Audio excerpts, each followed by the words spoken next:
America ने 104 भारतीय नागरिकों को एयरफोर्स के विमान में बैठाकर भारत छोड़ दिया है। ये सभी लोग अवैध तरीके से अमेरिका पहुंचे थे और इनके पास उचित दस्तावेज नहीं थे।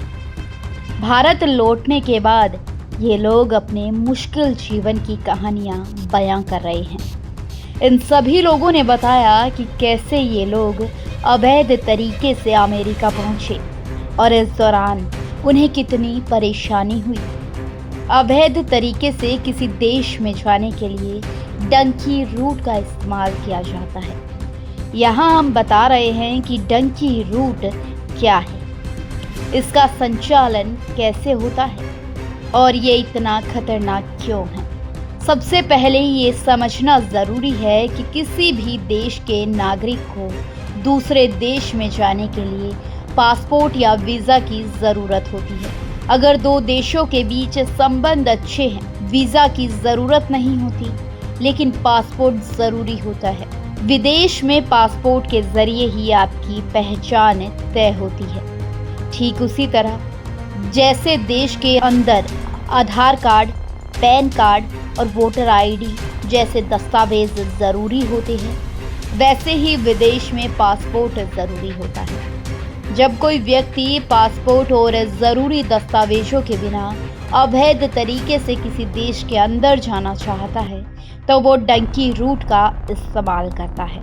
पंजाब में एक जगह से दूसरी जगह पर कूदने की क्रिया को डंकी कहते हैं। यहीं से डंकी रूट शब्द चलन में आया।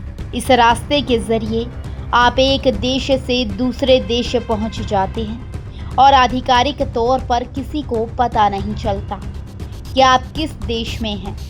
दूसरी कहानी ये भी कहती है कि अवैध तरीके से किसी देश जाने में लंबे समय तक गधे के समान पैदल चलना पड़ता है।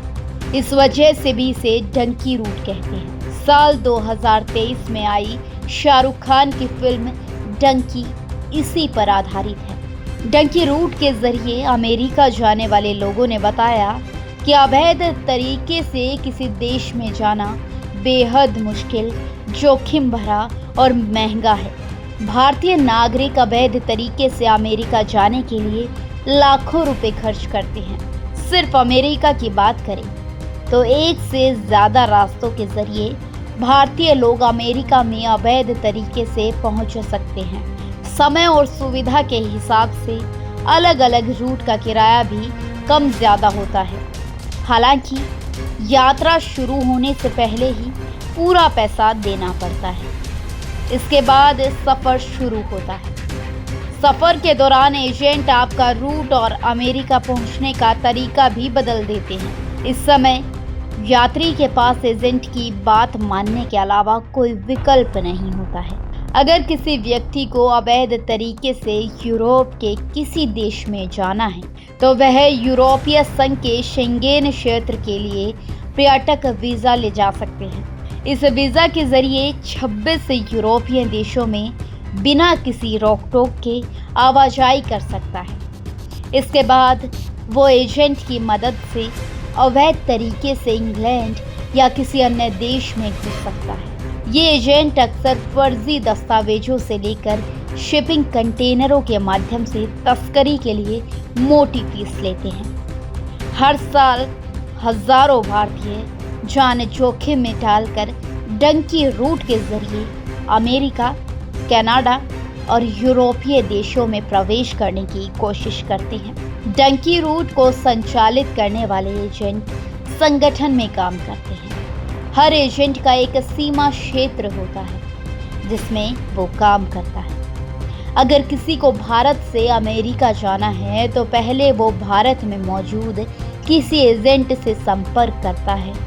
वो एजेंट पैसे से लेकर रूट, समय, देश और फर्जी दस्तावेज से जुड़े काम कराता है। इसके बाद यात्री को दुबई या किसी अन्य जगह ले जाया जाता है।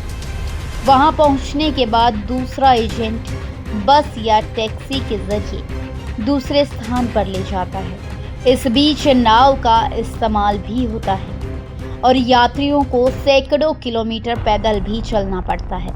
पूरे रास्ते में कई बार एजेंट बदले जाते हैं। यात्री अवैध तरीके से कई देशों की सीमाएं पार करते हैं। अंत में अमेरिका पहुंचने पर यात्री को खुद ही अधिकारियों के सवालों के जवाब देने होते हैं। हर देश अपनी सीमा पर सुरक्षा के लिए सैनिक तैनात करता है। देश के अंदर आने वाले सभी हवाई, पानी या सड़क के रास्ते पर सुरक्षा कर्मी तैनात होते हैं, जो बिना उचित दस्तावेज के किसी को अंदर जाने की अनुमति नहीं देती। ऐसे में डंकी रूट उन्हीं रास्तों से बना होता है जिनमें सुरक्षा कर्मी ना हो।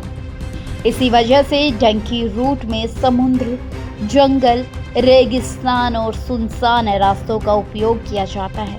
हर देश अपनी सीमा पर सुरक्षा के लिए सैनिक तैनात करता है। पिछले प्रशासन के दौरान अमेरिका में अवैध प्रवासियों के संबंध में ढीली नीतियों के कारण मानव तस्करी एक ऐसे व्यवसाय में बदल गई थी जिससे बहुत ज़्यादा पैसे कमाए जा रहे थे। इस वजह से अमेरिका में शरणार्थी संकट खड़ा हो गया। इसी मुद्दे पर ट्रंप ने चुनाव जीता और अब वो शरणार्थियों को उनके देश वापस भेज रहे हैं। भारतीय लोग भी बड़ी संख्या में मैक्सिको और कनाडा की सीमाओं से अवैध रूप से अमेरिका में प्रवेश करते हैं। इसके लिए अधिकतर लोग मोटी रकम खर्च करते हैं। मानव तस्कर अक्सर नई दिल्ली और मुंबई से प्रवासियों को पर्यटक वीज़ा पर संयुक्त अरब अमीरात ले जाते हैं। फिर वे लैटिन अमेरिका में 1 दर्जन से ज़्यादा जगहों पर ठहरते हुए अमेरिका मैक्सिको सीमा तक पहुंचते हैं। अमेरिका पहुंचने के बाद एजेंट यात्रियों को नकली कहानी बताते हैं। जब यात्री पकड़े जाते हैं तो उन्हें नकली कहानी सुनानी होती है। इससे उन्हें अमेरिका में शरण मिलने की संभावना बढ़ जाती है। अधिकतर कहानियां गरीबी या समलैंगिकता के कारण होने वाली परेशानियों से जुड़ी होती हैं, क्योंकि अमेरिका में ऐसे लोगों को ज़्यादा सहानुभूति मिलती है। अलग अलग रिपोर्ट के अनुसार डंकी रूट एक्वाडोर, बोलिविया या गुयाना जैसी लैटिन अमेरिका देश में पहुंचने से शुरू होता है, जहां के लिए भारतीय नागरिक आसानी से पर्यटक वीजा बनवा सकते हैं। कुछ एजेंट दुबई से मैक्सिको के लिए सीधे वीजा की व्यवस्था भी करते हैं। हालांकि मैक्सिको में सीधे उतरना अधिक जोखिम भरा माना जाता है, क्योंकि स्थानीय अधिकारी प्रवासियों को देखते ही गिरफ्तार कर लेते हैं। लेकिन अमेरिका से अधिकांश एजेंट अपने ग्राहकों को कोलंबिया ले जाते हैं, जो पनामा की तुलना में अमेरिकी सीमा के करीब है। कोलंबिया से प्रवासी डैरियन गैप नामक खतरनाक जंगल से पनामा में प्रवेश करते हैं, जो कोलंबिया और पनामा को अलग करता है। इस जंगल में कोई सड़क या पुल नहीं है और यह जगुआर और एनाकोंडा जैसे जंगली जानवरों का घर है। प्रवासियों को इस क्षेत्र में आपराधिक गिरोहों द्वारा लूट और बलात्कार का भी सामना करना पड़ता है। अगर सब कुछ ठीक रहा तो पनामा के जंगलों और पहाड़ों से होते हुए यात्रा में 8 से 10 दिन लगते हैं।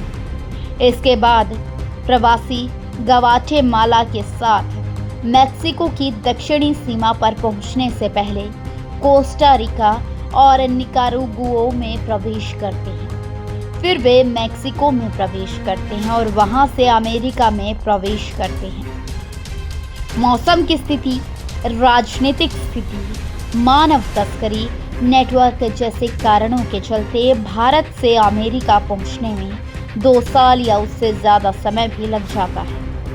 अमेरिका और मैक्सिको के बीच सीमा क्षेत्रों के पास कई सुरंगें हैं।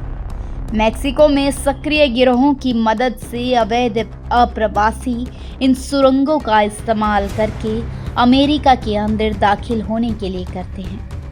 यूएसए टुडे की रिपोर्ट के अनुसार ऐसी ही एक सुरंग को वीआईपी सुरंग माना जाता है। यह सुरंग अंधेरी और संकरी है और इसमें रेटल स्नेक कीड़े और गर्मी जैसे जोखिम हैं। ये सुरंग मेक्सिको में सियुदाद जुरोज को टेक्सास में एल पासो से जोड़ती है।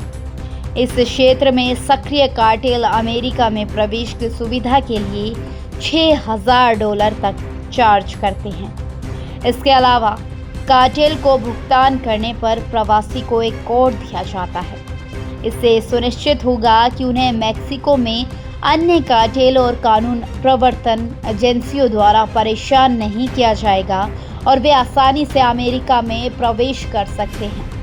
मेक्सिको अमेरिका सीमा के आसपास के इलाकों में सक्रिय आपराधिक गिरोहों ने हाल के दिनों में ड्रग तस्करी की जगह मानव तस्करी को अपना धंधा बना लिया, क्योंकि इसमें ज़्यादा मुनाफा है। औसतन 1 किलो कोकीन $1,500 में मिल सकती है, लेकिन मानव तस्करी से प्रति व्यक्ति कम से कम $10,000-12,000 की कमाई होती है। अमेरिका सीमा शुल्क और सीमा सुरक्षा के अनुसार 2023 में रिकॉर्ड 96,917 भारतीयों को अमेरिका में प्रवेश करने की कोशिश में पकड़ा गया या निष्कासित किया गया, जो 2021 में 30,662 से अधिक है। ये स्पष्ट नहीं है कि कितने और लोग सीमा पार करने में सफल रहे।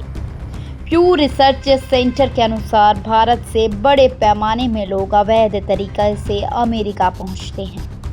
केंद्र का अनुमान है कि 2022 तक 7 लाख से अधिक भारतीय पर्याप्त दस्तावेजों के बिना अमेरिका में रह रहे थे। अमेरिका में अप्रवासियों का इससे बड़ा समूह सिर्फ मैक्सिकन और होंडुरन का है। भारतीय कानून प्रवर्तन अधिकारियों के आंकड़ों का हवाला देते हुए विदेश मंत्री जयशंकर ने कहा कि 2009 में 734, 2010 में 799, 2011 में 597, 2012 में 530 और 2013 में 550 निर्वासित किए गए। जयशंकर के बयान के अनुसार 2014 में जब एनडीए सरकार सत्ता में आई तो 591 निर्वासित किए गए। इसके बाद 2015 में 708 किए गए, 2016 में कुल 1,303, 2017 में 1,024, 2018 में 1,180। सबसे अधिक निर्वासन 2019 में देखा गया था, जब 2,042 अवैध भारतीय प्रवासियों को देश वापस भेजा गया था। 2020 में निर्वासन संख्या 1,889 थी, 2021 में 805, 2022 में 862, 2023 में 670, पिछले साल 1,368 और इस साल अब तक 104 भारतीयों को वापस भारत भेजा गया है। गुजरात पुलिस के अनुसार यात्रियों ने अमेरिका की दक्षिणी सीमा तक पहुंचने में मदद करने के लिए एजेंटों को 40 लाख रुपए से लेकर 1,25 करोड़ रुपए तक का भुगतान किया था। तस्करों के नेटवर्क में कई एजेंट मिलकर काम करते हैं और गांव और जिला स्तर पर काम करने वाले एजेंट छोटे खिलाड़ी होते हैं, जिन्हें अंतर्राष्ट्रीय स्तर पर काम करने वाले एक सरगना नियंत्रित करते हैं। हाल ही में भारत लौटे एक व्यक्ति को ट्रैवल एजेंट ने धोखा दिया था। एजेंट ने उसे अमेरिका में कानून प्रवेश का वादा किया था, लेकिन अवैध तरीके से वहां भेजा गया। पीड़ित ने बताया, मैंने एजेंट से उचित वीजा के साथ भेजने के लिए कहा था, लेकिन उसने मुझे धोखा दिया। सौदा 30 लाख रुपए में तय हुआ था। पीड़ित व्यक्ति की यात्रा ब्राजील से शुरू हुई, जहां 6 महीने तक फंसे रहने के बाद उन्हें अवैध रूप से अमेरिका में सीमा पार करने के लिए मजबूर होना पड़ा। उन्हें 24 जनवरी को अमेरिकी सीमा गश्ती दल ने गिरफ्तार किया और निर्वासित किए जाने से पहले 11 दिनों तक हिरासत में रखा।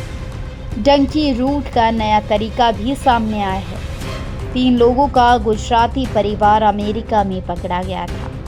जांच में सामने आया कि मानव तस्करों के एक अंतर्राष्ट्रीय सिंडिकेट में कनाडा के कम से कम 260 कॉलेज शामिल हैं। इन कॉलेज ने कनाडा के रास्ते अमेरिका जाने के लिए अवैध प्रवासियों को छात्र वीज़ा जारी किए थे। ये डंकी रूट की तुलना में ज़्यादा सुविधाजनक है। हालांकि इसके लिए 50 से 60 लाख रुपए चुकाने होते हैं।